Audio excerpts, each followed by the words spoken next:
Hello students, how are you? Students, in previous video we discussed about the relative velocity और students relative velocity का physical meaning क्या है वो भी मैंने कल आपको बताया और एक मैथमेटिकल डेरिवेशन किया है जो आपके right side of the board लिखा हुआ है v2 minus v1 that is equal to x minus X nought divide by T. ये पोर्शन और टाइम के टर्म में लिखा है फॉर्मूला। वैसे जनरली अगर देखा जाए फिजिक्स के अंदर जैसे दो ऑब्जेक्ट अगर पैरेलल और एंटी पैरेलल मूव कर रहे हैं तो देखिए v तो इसका मतलब क्या है फिजिक्स में, this is the relative velocity of A with respect to B that is velocity of A minus velocity of B. Similarly अगर मैं लिखता हूँ relative velocity of B with respect to A that is equal to velocity of B minus velocity of A. ठीक है, तो this are the physical meaning और ये कुछ मैथमेटिकल सिंबल्स हैं जो हम यूज़ करेंगे। ये दोनों इक्वेशंस मैंने तब लिखी हैं जब दो ऑब्जेक्ट है ना स्ट्रेट ट्रैक पर पैरेलल मूव कर रहे हैं। एंटी पैरेलल में ये सिचुएशन चेंज हो जाएगी, मैथमेटिकल फॉर्मूला भी चेंज हो जाएगा। और ये आपका जो राइट साइड पे देखा हुआ है ये पोजीशन है ऊपर और ये टाइम है, तो इसका मीनिंग मैंने कल बताया था। इसको हम ऐसे पढ़ते हैं, time rate of change of position of B with respect to A. क्योंकि यहाँ पे 2 पहले है तो 2 stand for B and A 1 stand for A. तो बेसिकली इसको कैसे पढ़ेंगे students, time rate of change of position of B with respect to A. अगर यहाँ पे v1 माइनस v2 होता तो ये टर्म भी चेंज हो जाती। फिर हम पढ़ते time rate of change of position of A with respect to B. Basically students ये तो हमारा मैथमेटिकल डेरिवेशन था। आज हम क्या कर रहे हैं, यहाँ पे देखिए जो ऊपर पोजीशन टर्म है नीचे क्या है टाइम की टर्म है। तो यहाँ पे अगर हम पोजीशन टाइम ग्राफ की स्टडी करें तो वो जो ग्राफ है वो ग्राफ आपका पोजीशन वर्सेस टाइम ग्राफ जो भी आपका आएगा या उस ग्राफ के अंदर जो ये रिलेटिव वेलोसिटी आएगी v2 माइनस v1, या इसको मैं ऐसे भी लिख सकता हूँ vba। ठीक है जी, मैं ऐसे भी लिख सकता हूँ इसको। तो जो पोजीशन टाइम के अंदर जो ये रिलेटिव वेलोसिटी आएगी ये जीरो भी हो सकती है, नेगेटिव भी हो सकती है और पॉजिटिव भी हो सकती है depending upon the magnitude of v1 and v2। तो v1 और v2 के मैग्नीट्यूड पे डिपेंड करता है स्टूडेंट्स, और उसके बेस पे हम क्या करते हैं कुछ ग्राफिकल रिलेशन भी ड्राइव करते हैं। तो फर्स्ट केस क्या है कि अगर दोनों ऑब्जेक्ट सेम स्पीड से मूव कर रहे हैं, फर्स्ट केस क्या भाई, if the to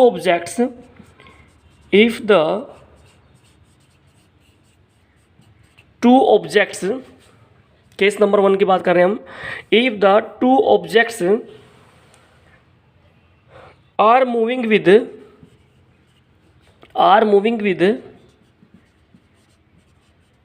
if the two objects are moving with same velocity, अगर दोनों के दोनों ऑब्जेक्ट सेम वेलोसिटी से मूव कर रहे हैं इट मीन्स v1 और जो v2 है दोनों की वेलोसिटी क्या है भाई, अगर सेम है v1 equal to v2, this is the case number 1।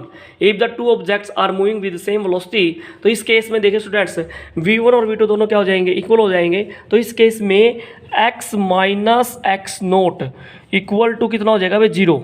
x minus X nought किसके इक्वेट कर देंगे, 0 के इक्वेट कर देंगे। या फिर हम कह सकते हैं x is equal to x naught आ जाएगा। तो यहाँ से फिजिक्स क्या निकलती है, पहले ये बताइए कि यहाँ से फिजिक्स क्या निकलती है। इसका मतलब क्या है कि जो टू ऑब्जेक्ट्स हैं the two objects will remain always constant distance apart, यानी कि दोनों के दोनों ऑब्जेक्ट्स जो मूव कर रहे हैं ए और बी उनके बीच में जो डिस्टेंस का सेपरेशन है वो कांस्टेंट रहेगा। जो इनिशियल था वही क्या रहेगा, फाइनल में रहेगा। तो कांस्टेंट डिस्टेंस अपार्ट रहेगा। तो यहाँ से क्या फिजिक्स क्या निकलता है मीनिंग, इसका मीनिंग है द टू ऑब्जेक्ट्स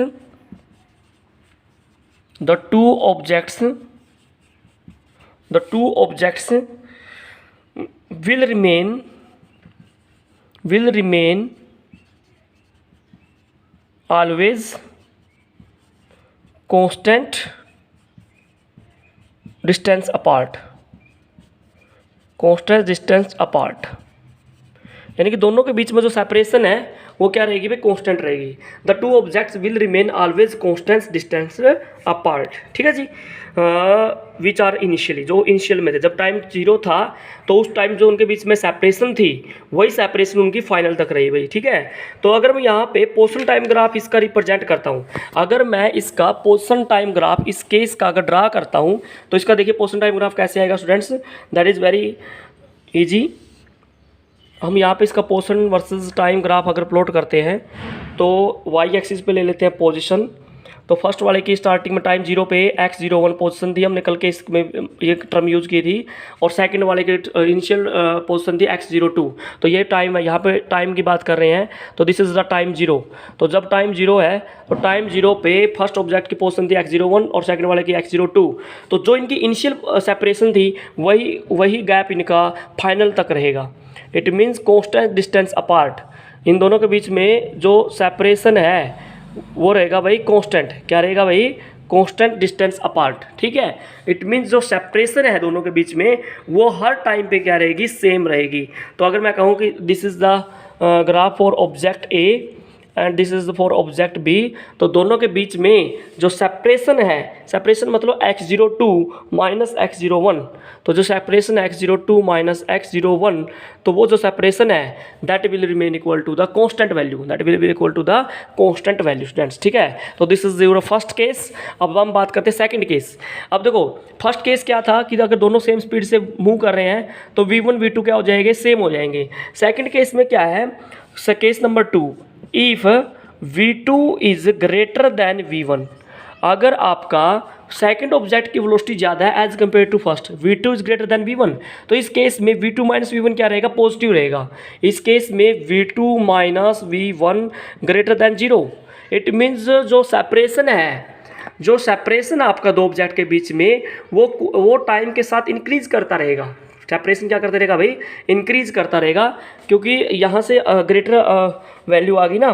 तो जब v2 माइनस v1 पॉजिटिव है तो यहाँ पे जो x माइनस x नोट है वो भी क्या रहेगा भाई? पॉजिटिव रहेगा। क्या रहेगा? वो पॉजिटिव रहेगा। ठीक है, तो इसका फिजिकल मीनिंग क्या है?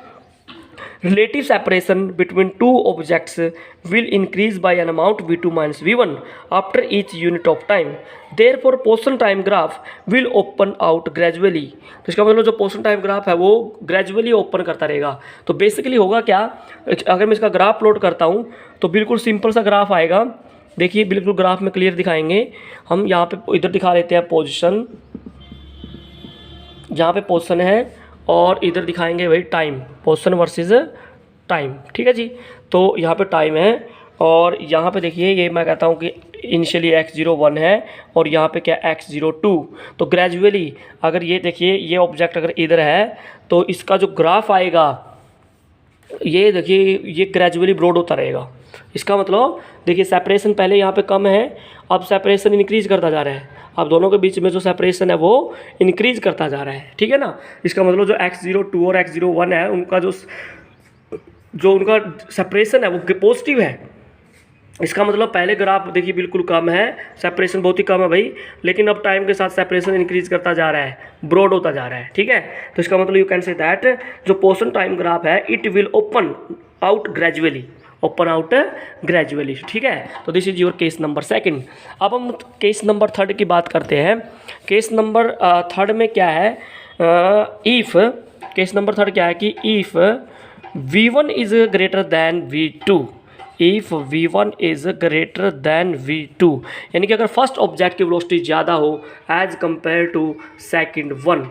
तो ये बहुत ही सिंपल है। अगर देखा जाए तो ये देखिए ये नेगेटिव वाली टर्म है, अगर ये टर्म ज़्यादा आ जाए as compared to this one, तो इसका मतलब क्या है कि जो v2 माइनस v1 है वो लेस देन 0 आएगा। अगर वो लेस देन 0 आएगा तो x माइनस x नोट भी क्या आएगा? लेस देन 0 आएगा। ठीक है, इसका मतलब क्या है कि जो सेपरेशन है यहाँ पर बिल्कुल डिक्रीज़ करेगी। ठीक है, क्या करेगी भाई? डिक्रीज़ करेगी। अब इसका मीनिंग क्या है वो बात करेंगे। It means that separation between the two objects will go on decreasing by amount v1 minus v2। अब यहाँ पे अमाउंट कितना आ जाएगा भाई? अमाउंट आएगा यहाँ पे v1 माइनस v2। सेपरेशन कितनी आएगी यहाँ पे? v1 माइनस v2 सेपरेशन से डिक्रीज करता रहेगा। ठीक है, अब इसका ग्राफ प्लॉट करके दिखाते हैं। ग्राफ बहुत ही सिंपल आएगा। देखो स्टार्टिंग में क्या है? स्टार्टिंग में सेकंड वाला की पोजीशन आगे दिखाई थी मैंने, लीजिए दिस इज़ द x02 और ये आपका है x01, ये आपका हो जाता है x01। ठीक है, इनिशियली देखा जाए स्टार्टिंग में अगर देखा जाए ये वाला जो ऑब्जेक्ट्स है ये देखो ये इसकी स्पीड यहाँ पे इंक्रीज कर रही है, नो प्रॉब्लम, क्योंकि जो फर्स्ट वाले की स्पीड है वो ज़्यादा है। सेकंड वाला क्या करता है? पहले स्पीड उसकी ज़्यादा थी, अब वो टाइम के साथ अपनी स्पीड डिक्रीज कर रहा है। It means you can say that ये आपके x02 है अगर, तो ये लीजिए लाइक दिस वन, ठीक है जी। तो ये आपका ऑब्जेक्ट आ जाएगा बी और ये आ जाएगा ऑब्जेक्ट ए। यानी कि स्टार्टिंग में देखा जाए फर्स्ट सेकंड बी वाला ऑब्जेक्ट आगे चल रहा है और फर्स्ट वाला पीछे चल रहा है, लेकिन एक टाइम के बाद फर्स्ट वाला की वेलोसिटी ज़्यादा है तो वो आगे चला जाएगा और बी वाला क्या आगे चला जाएगा, पीछे चला जाएगा, ठीक है। तो इसका मतलब ये हुआ कि some time after some time two object will meet. देखिए कुछ टाइम के बाद दोनों ऑब्जेक्ट मिलेंगे भी। ये देखो इस टाइम के ऊपर ए और बी क्या होगा, मीटिंग हुई है, दोनों यहाँ पे मीट करें और मीट करने के बाद अब जो ऑब्जेक्ट आगे चल रहा था, बी वाला ऑब्जेक्ट आगे चल रहा था वो पीछे रह जाता है और ए वाला जो पहले पीछे था वो आगे चला जाता है, ठीक है जी। तो वही लिखा हुआ है उसमें, after some time two object will meet and then object B which was the right of A will get more. यानी कि जो बी ऑब्जेक्ट है जो पहले आगे था राइट में था, ये देखो ए के राइट में था लेकिन अब वो इधर चला जाता है, ठीक है। तो ये आपका पोजीशन टाइम ग्राफ का मीनिंग है, ठीक है। तो 3 केस हमने यहाँ पर अराइज किए, that is very simple cases जो रिलेटिव वेलोसिटी के अंदर आते हैं। अब देखिए स्टूडेंट्स, मैं आपको कुछ इंपॉर्टेंट पॉइंट बता रहा हूँ। जैसे मान लीजिए क्या करता है कि 2 ऑब्जेक्ट्स हैं, okay, this is the object A, this is the object B, या मैं कहता हूँ कि दिस इज़ ऑब्जेक्ट ए और ये भी बी ऑब्जेक्ट है। अब इन दोनों की रिलेटिव वेलोसिटी निकाल रहे हैं, बट दोनों ऑब्जेक्ट किस में है भाई, both are moving in the same direction. तो सेम डायरेक्शन के लिए फॉर्मूला क्या बनेगा, अगर हम ए का कंपैरिजन बी से करते हैं तो ये आएगा V A minus V B. अगर वी बी ए निकालते हैं तो V B minus V A. ये आपका मैथमेटिकल फॉर्मूला है किस केस का, when both objects are moving parallel to each other. लेकिन अगर ऑब्जेक्ट एंटी पैरेलल है, अगर ऑब्जेक्ट एंटी पैरेलल मूव कर रहे हैं, ये ए ऑब्जेक्ट है और ये बी ऑब्जेक्ट है, ठीक है जी। अगर ऑब्जेक्ट्स एंटी पैरेलल मूव कर रहे हैं तो देखिए इसका डायरेक्शन इस डायरेक्शन के क्या अपोजिट है, तो इसको हम क्या लिखेंगे, अगर इस तरफ इसका साइन करना चाहें तो इसको लिखेंगे माइनस वी बी। क्या लिखेंगे इसको, minus V B. Object direction opposite है तो माइनस वी बी लिख लेंगे। अब अगर इसके लिए फॉर्मूला निकालें, अब हम फॉर्मूला लिखें तो वी ए बी लिखें अगर, तो क्या आएगा V A minus V B, ठीक है, क्योंकि माइनस बी भी था तो ये आ जाएगा वी ए माइनस माइनस क्या हो जाएगा भाई, प्लस हो जाएगा। क्या हो जाएगा, प्लस हो जाएगा, ठीक है जी। तो एक बात याद रखना अपने स्टूडेंट्स, अगर ऑब्जेक्ट एंटी पैरेलल मूव कर रहे हैं तो यहाँ पे क्या आ जाएगा, प्लस होगा भाई, और अगर पैरेलल में है तो क्या हो जाएगा, माइनस होगा, ठीक है। ये केस आपने याद रखना है स्टूडेंट्स, ठीक है। तो students, if you have any problem you can take your doubts. Thanks for watching.